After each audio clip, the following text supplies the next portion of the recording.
Hello friends. आज फिर से मैं हाजिर हो चुका हूँ आपके लिए कुछ नया तरीका जिससे कि आप फ़ोन रिपेयर कर सकें। ठीक है, तो यहाँ जो मैं बताने वाला हूँ आपको, तो उसमें कंडीशन क्या है। मेरे पास मैंने पोको X2 जो कि एक बहुत चैलेंजिंग फॉल्ट आ रहा है। चैलेंजिंग मतलब बहुत सारे केस में आदमी फंस जा रहा है, रिवॉल्व करने का फ़ोन डेड हो जाता है या फिर हीटिंग के वजह से। आज थोड़ी सी डिस्कशन उस बारे में करेंगे। ठीक है, तो मैं यहाँ पे लिख लेता हूँ पोको X2। ठीक है, पोको X2 या फिर पोको X3। ठीक है, और लिख देता हूँ ऑल 7150 CPU। उसका बेस आज मैं बताने वाला हूँ। ऑल 7150 का जो CPU है उसका बेस आपको बताने वाला हूँ। तो जितने भी जो CPU हैं पोको X2 बोल सकते हैं। पोको X लिख दिया मैंने, पोको X2 कर देता है यहाँ पे X2। तो पोको X2, पोको X3 जो कॉमन सेट में मिल रहा है। ऐसे अभी देख सकते हैं आपका K20 में भी आपका पोको 7150 CPU है। तो बहुत सारे जो मॉडल अभी जो नए नए मॉडल आ रहा है उसमें ज़्यादातर मैक्सिमम देखिएगा अब 7150 CPU आ रहा है, और जिसमें रिवॉल्विंग का फॉल्ट आ रहा है। तो उसमें रिवॉल्विंग करने का जो डेड हो जाता है या फिर चालू हो जाता है या फिर कॉल का मोड पे रहता है, तो उसमें थोड़ी सी डिस्कशन आज मैं करने की कोशिश करूँगा, मतलब जितना हो सके पॉसिबल। तो यहाँ मास्टर एक बूट सीक्वेंस बताता हूँ। Master boot sequence, master boot sequence. ठीक है, इसको इस तरह से आप ले सकते हैं। देखिए आपके पास कोई भी मॉडल आ जाए, कोई भी कंपनी का फ़ोन आ जाए, उसके अंदर आपको मैंने बताया था कि आपको रीसेट PS होल्ड अगर पता है, ठीक है, तो आप कुछ भी कर सकते हैं। एक्चुअली अगर मैं बताऊं आपको, मेरे पास मैंने देखिए 3 चीज़ें मैंने यहाँ पे ओपन कर करके, एक मैंने इसका लेआउट ओपन किया है। ओके, लेआउट, दूसरा इसका डायग्राम है, तीसरा इसमें बीट मैप है। देखिए 7150 के टोटल जो चीज़ें हैं ना, हमारे पास अगर बीट मैप है, स्कीमेटिक है, लेआउट है, तो इसके बेसिस पे हम किसी भी 7150 को डिफाइन कर सकते हैं अगर वो डेड है। कहाँ पे काम करना है, कैसे करना है। देखिए इसमें बेसिकली 7150L है जो कि पावर आईसी सेकेंडरी, और 7150 जो कि हमारा PMIC है जो कि वीपीएच पावर जनरेट करता है। तो यहाँ पर हम इसको टाइप कर लेते हैं। यहाँ पे अगर हम यहाँ पे देखेंगे इस तरह से PM 7150, यहाँ पे यह मेन VPH PM बोल लेता हूँ, VPH PM जो वीपीएच जनरेट करती है एक्चुअली मेन पावर। ठीक है, उसके बाद हम सेकेंडरी अगर लिख देंगे दूसरी आईसी यहाँ पर PM 7150L है। इसमें 2 आईसी है, इसमें एक 7150 है और 7150 एक L है। तो इसमें अगर आप देखिएगा तो 2 कंडीशन इसमें है। इसमें चार्जिंग के लिए भी अलग से आईसी यूज़ की गई है, आपने देखा होगा। चार्जिंग के लिए, फास्ट चार्जिंग के लिए भी एक छोटी सी एक आईसी यूज़ की गई है जो कि फास्ट चार्जिंग के लिए 7150 नहीं है। यहाँ पे इसमें भी 1390 fast charging IC, fast charging IC इसमें है। SMB मैं जरा नाम थोड़ा देख लेता हूँ थोड़ा सा। तो यहाँ पे इसका नाम है 1390 ऐसे कुछ 90 1390। ठीक है, 1390। तो ये 3 आईसी है। तो यहाँ पे आप देखिएगा तो मेन ये एक जो PM हमारी, ये हमारी वीपीएच पावर जनरेट करती है। ठीक है, इसको हम प्राइमरी PM बोलते हैं। और 7150 ये हमारी क्या है, बक एंड स्विच LDO सप्लाई। ठीक है, बक एंड LDO जिसको हम बोलते हैं CPU other section, CPU and other section, CPU and other section. देखिए ध्यान से समझने की कोशिश किया मैं क्या बताना चाह रहा हूँ आपको। पोको X2 मैंने आपको कॉमन मॉडल बता दिया, इसका डायग्राम मार्केट में अवेलेबल है। इसका डायग्राम अवेलेबल है और इसका आपका बीट मैप अवेलेबल है और स्कीमेटिक सब कुछ अवेलेबल इसका है ऑलरेडी। तो हमें ये देखना है कि हमारे पास जितनी भी हमारे पास जो CPU आएंगे 7150 के, अगर आपका उसका डायग्राम नहीं है तो कैसे उसको ट्रेस करना है, ठीक है। तो यहाँ पे हमने सबसे पहली जो चीज़ है, पावर की अपने प्रेस किया, 150-200 तक अगर रीडिंग लेता है तो नॉर्मली आप समझ आते हैं कि इसमें सीपीयू का इशू है, सीपीयू एमसी रिलेटेड इशू है, या फिर टच नॉट वर्किंग में, या फिर कैमरा नॉट वर्किंग में, इसमें कैमरा काम नहीं करता, ब्लैंक हो जाता है, तो उसमें बेसिकली सीपीयू का इशू होता है। लोग रिवोल्व करते हैं, हो जाते हैं। फिर डेट कंडीशन अगर हो जाती है, पावर भी प्रेस करते हैं, कुछ काम होता है या नहीं होता है, ठीक है, उस कंडीशन में बता रहा हूँ कि फिर डेट बूट सीक्वेंस में क्या है। डेट बूट सीक्वेंस में सबसे क्या है, dead boot sequence, dead boot condition में, ठीक है, जिसको मैं ब्रैकेट में कर देता हूँ 7150 सीपीयू, ठीक है, ऑल 7150 जिसमें ये हुआ है। तो इसमें सबसे पहली जगह हमें क्या है, वीपीएच पावर चेक करना होता है, वीपीएच पावर, जो कि आपका कितना होना चाहिए, 2.9 टू 4.2 वोल्टेज होता है, ठीक है, यहां तक होता है 2.9 टू 4.2 वोल्टेज। उसके बाद नेक्स्ट स्टेप यहाँ पे क्या होता है, देखिए, जिसमें आपका एल और एम का कॉम्बिनेशन जिस आईसी में होगा, तो उसमें VBOB बूस्ट बक कन्वर्टर, ये एक मेन सप्लाई है, जो कि अब लोग बहुत सा देखा होगा। BOB सप्लाई, ये आपका अगर देखिएगा तो आपका 2.9 टू किसी में, ये आपका बेसिकली ये 2.9 3.3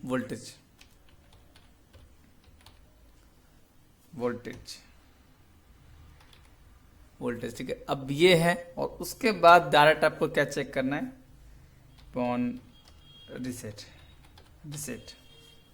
जो कि 1.8 वोल्टेज होता है, ओके। उसके बाद आपको क्या करना है, PS होल्ड, जो कि 1.8 वोल्टेज, ठीक है। तो ये 4 चीज़ें आपको चेक करनी है।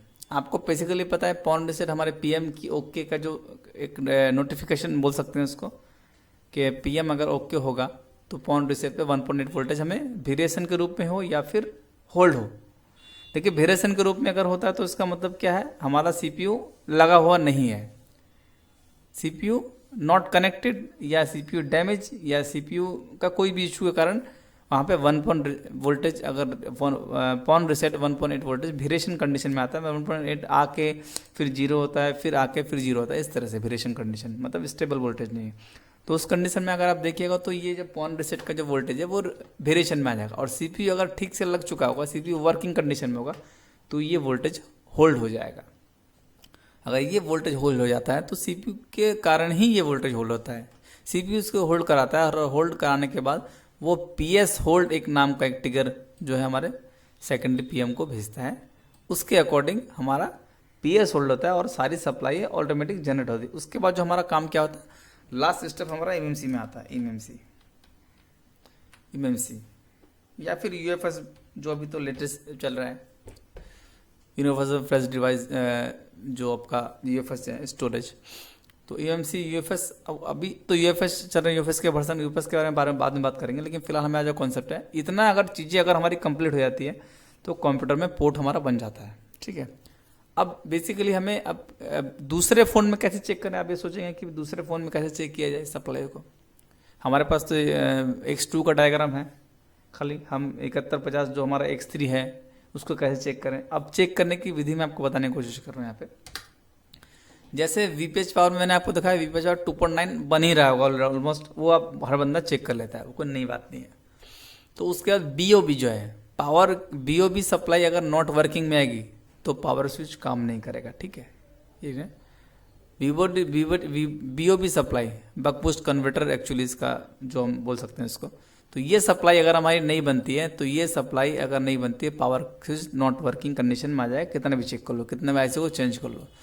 तो अगर हम चेक करते हैं, यहाँ पर हम डायग्राम पे आ जाते हैं, ये हमारा स्कीमेटिक, यहाँ पे हम BOB अगर सर्च करते हैं, BOB, इसका तो डायग्राम पोको X2 का मेरे पास है, तो उसके अकॉर्डिंग मैं आपको बताने की कोशिश कर रहा हूँ। यहाँ पे देखिएगा BOB सप्लाई, देखिए वोल्टेज रेगुलेटर BOB सप्लाई, अगर देखिएगा यहाँ पे तो BOB यहाँ पे इनपुट किया गया है, ठीक है। हम जरा नहीं देखते हैं कि इसका ये जनरेट कहाँ से हो रही है। देखिए BOB सप्लाई यहाँ पर भी गया है, BOB सप्लाई कहाँ गया है, जो कि बैटरी का SIO लाइन, जहाँ पे सॉफ्टवेयर IO लाइन है और हमारा बैटरी का SIO।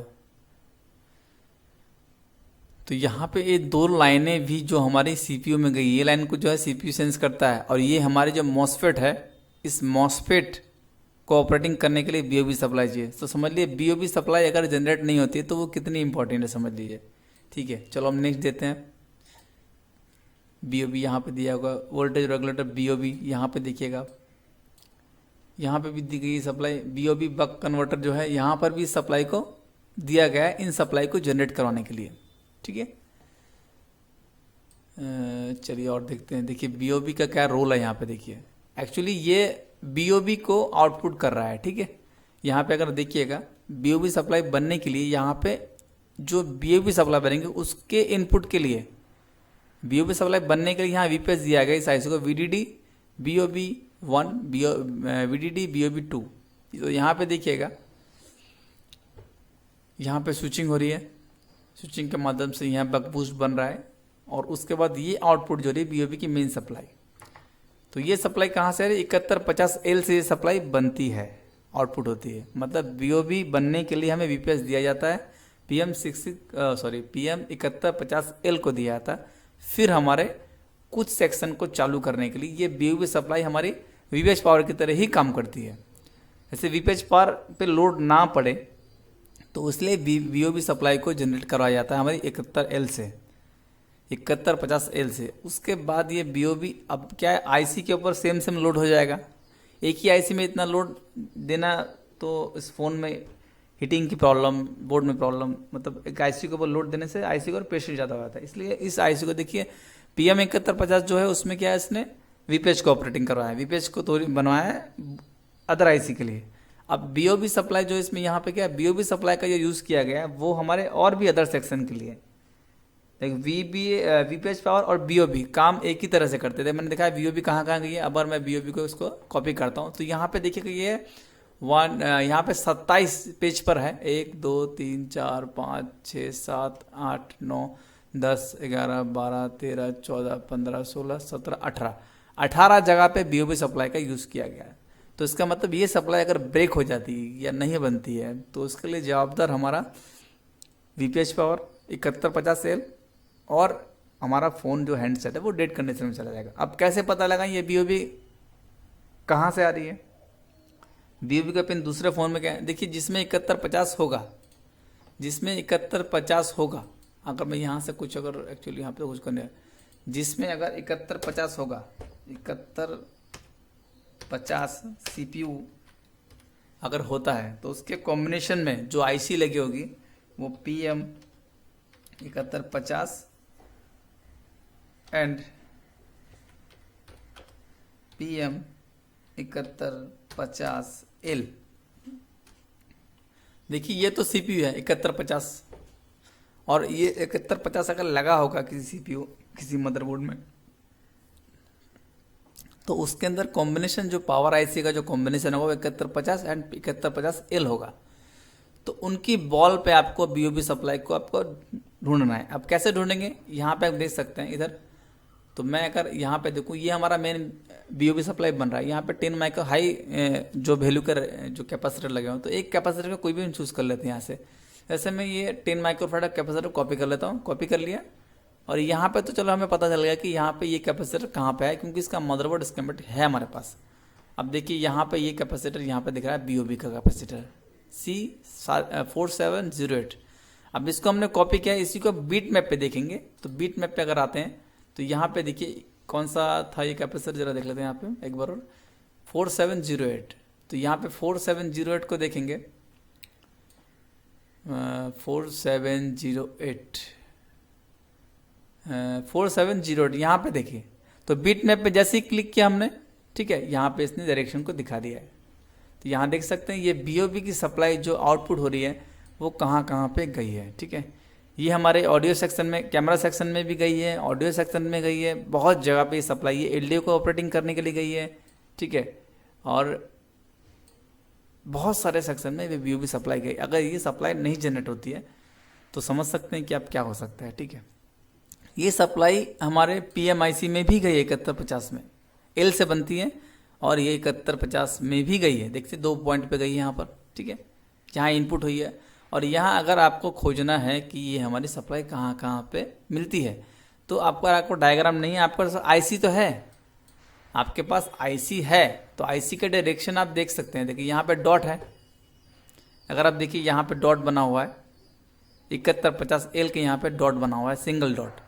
तो इस डॉट के अकॉर्डिंग भी आप देख सकते हैं कि इन 2 बॉलों पे हमारी बीओबी बनेगी, और ये बॉल से जो भी कनेक्टेड है कंपोनेंट, इधर हो सकता है, इधर हो सकता है, उस बॉल पे बीओबी बनेगी। तो बीओबी मिल गई आपको नॉर्मली इसी तरीके से, ठीक है। चलिए अब हम आते हैं रिसेट की तरफ, ठीक है। अब हमारे पास हमने बीओबी चेक कर लिया, वीपीएच चेक कर लिया, अब हमें चेक करना है कि हमारा रिसेट बन रहा है कि नहीं, क्योंकि बीओबी अगर चेक कर लेते तो समझ लेते आईसी को हम ठीक मान लेते, दोनों आईसी को। अब हमारा वीपीएच पावर भी ओके है इसमें, अब हमें रिसेट चेक करना है इसमें। रिसेट चेक करने के लिए क्या करेंगे, हम सीधा यहाँ पे चेक लिखते हैं, यहाँ पे पॉन लिख देते हैं, यहाँ पे पॉन लिख दिया, आपने टाइप कर दिया शॉर्टकट में, और इसको जब नेक्स्ट करेंगे तो हमारा ठीक पॉन रिसेट इन पे आ गया, ठीक है। तो यहाँ पे अगर आप देखिएगा, यहाँ पे पॉन रिसेट इन आ गया। अब सेम प्रोसेस से हम इसको भी चेक करेंगे।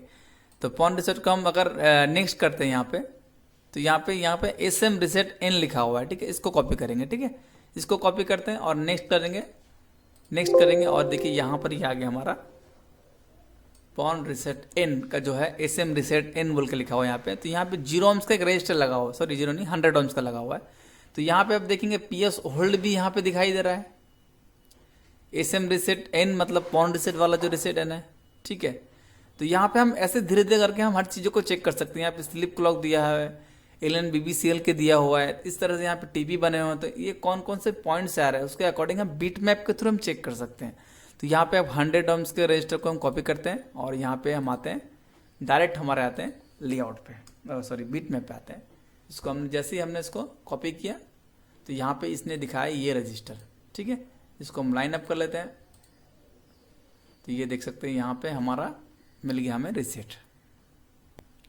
अगर आप देखेंगे तो ये रिसेट मिल चुका है हमें, और ये रिसेट हमारा आ रहा है PM से रिसेट आ रहा है, ये भी पता लग गया। और ये PM में आके अगर आप देखिएगा ये तो इस रजिस्टर पे 100 ohms के, अगर हम दूसरी तरफ क्लिक करते हैं तो ये बताएगा कि ये हमारे IC के कौन से पॉइंट पर कनेक्टेड है और कौन से पॉइंट से है। देखिए, तो इसका मतलब ये बचा कि हमारा अगर कोई भी CPU है तो CPU के अपने जहाँ पे डॉट है, डॉट के अपोजिट साइड से यहाँ पे आपको काउंट करना है 1 2 3 4 5 6 7 8, 8 का दूसरा, 8 के जो नीचे वाला पॉइंट है वहाँ पे 2 नंबर पॉइंट पे अगर आप चेक करेंगे आपको रिसेट मिल जाएगा। आपको कोई कंपोनेंट मिले ना मिले, आपको रिसेट मिल जाएगा आपको। तो रिसेट अगर आपका CPU निकला हुआ है, अदरवाइज अगर आपको चेक करना CPU निकाल कर चेक करना पड़ेगा कि रिसेट हमारा बन रहा है कि नहीं, पावर सेक्शन ओके है कि नहीं। तो यहाँ पे अगर आप देखिएगा तो इसके पॉइंट नंबर 7150 जो है, इसके पॉइंट नंबर 8 पे, सॉरी 8 मैंने बताया आपको, यहाँ से 1 2 3 4 5 6 7 8, 8 का दूसरा वाला, यहाँ पे आपको रिसेट मिल जाएगा। तो इस तरह से रिसेट पता कर सकते हैं। अब इस तरीके से आप PS होल्ड को पता कर सकते हैं। PS होल्ड में तो नॉर्मली आप पता कर लेंगे, जो रीडिंग से चेक कर लेते हैं हम लोग, ठीक है। तो PS होल्ड मैं अभी यहाँ पे नहीं बता रहा हूँ, ठीक है। आप रिसेट अगर चेक कर लेते हैं, रिसेट आपका कंफर्म हो जाता है, रिसेट होल्ड हो जाता है या वेरिएशन है, तो इससे आपको बहुत अंदाजा मिल जाएगा। तो फ्रेंड्स, मैंने आपको आज जो बताने की कोशिश की है वो ऑल 7150 CPU के बारे में बताने की कोशिश की है, जिसके बारे में कोई वीडियो है नहीं, और कैसे हम इसे फाइंड कर सकें, कैसे हमारे पास X2 का डायग्राम है और X3 में कैसे करें, और भी हमारे K20 वगैरह जिनका डायग्राम, मतलब बहुत से जो मॉडल आए हैं, जैसे हमारे देखिएगा आपके मोटो में भी अभी 7150 आ गया है, आया हुआ है पहले से। तो बहुत सारे मॉडल में 7150 का CPU यूज़ किया गया है। तो इस तरह से हम रिसेट को और PS होल्ड को हम इस बीट मैप के थ्रू एक ही डायग्राम से कैसे हमें दूसरे डायग्राम को डायग्नोज करना है, ठीक है। तो friends, thank you for watching my YouTube channel. अगर वीडियो आपको अच्छा लगे तो सब्सक्राइब करिए, शेयर करिए और लाइक करिए। तो यहाँ पे देखिए, मैं इसका टोटल बूट सीक्वेंस मेरे पास है, मैं आपको देना नहीं, मैं एक्चुअली दे नहीं सकता हूँ, वो अपनी एक प्राइवेसी है। क्योंकि अपनी प्राइवेसी इसलिए है क्योंकि आप जानते होंगे कि ये सब चीज़ जो है, हम प्रॉपरली जो चीज़ें ये सब हम जो है क्लास में देते हैं, तो इसमें देना पॉसिबल नहीं है।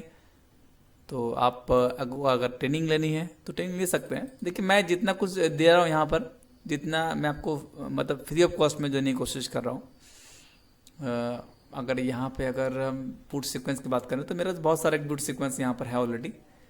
तो वो हम एक्चुअली क्लास में जो हमारे पढ़ते हैं बच्चे लोग, स्टूडेंट्स जो हैं, टेक्नीशियन भाई लोग हैं, तो ये उनके लिए है। क्योंकि देखिए जो लोग पैसा दे के पढ़ते हैं उनके लिए अलग चीज़ होती है। जो लोग, मैं जितना हो सकता है, देखिए मैं फिर भी आपको बेस देने की कोशिश करता हूँ। बेस का मतलब ये है कि आपका कोई फ़ोन आ जाए, जो बेस आपको देता हूँ उस तरीके से भी आप काम करेंगे तो ऑलमोस्ट आपका काम हो जाएगा। तो वीडियो अभी तक अगर वीडियो आपको अच्छा लगे तो शेयर करिए, जितना हो सके शेयर करें, कुछ ना कुछ आपको जरूर इसमें नया मिलेगा।